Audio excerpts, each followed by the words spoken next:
Naghaina ng diplomatic protest ang Department of Foreign Affairs laban sa China matapos itong magpakawala ng flares sa eroplano ng Pilipinas na nagpapatrolya sa Bajo de Masinloc o Panatag Shoal.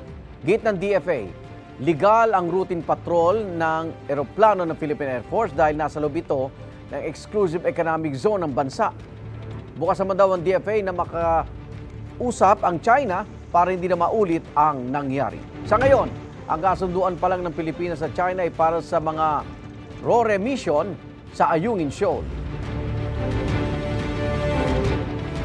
Paniwala ng Philippine Navy, nanggaling sa mga military base ng China ang fighter jet na nagpakawala ng flare at hindi sa aircraft carrier.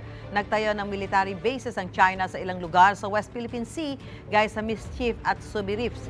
Sabi ng Armed Forces of the Philippines, kailangan ng Philippine Air Force ng dagdag na assets sa gitna ng mas tumitinding panggigipit ng China.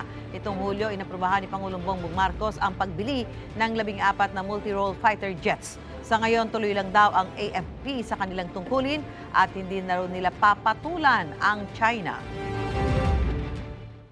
Those flares simply flared up the sense of patriotism in every member of the Armed Forces of the Philippines. We will not be deterred.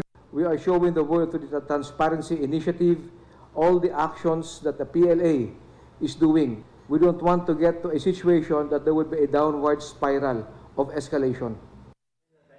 Igan, mauna ka sa mga balita. Mag-subscribe sa GMA Integrated News sa YouTube. Sa mga kapuso abroad, subaybayan nyo kami sa GMA Pinoy TV at sa www.gmanews.tv.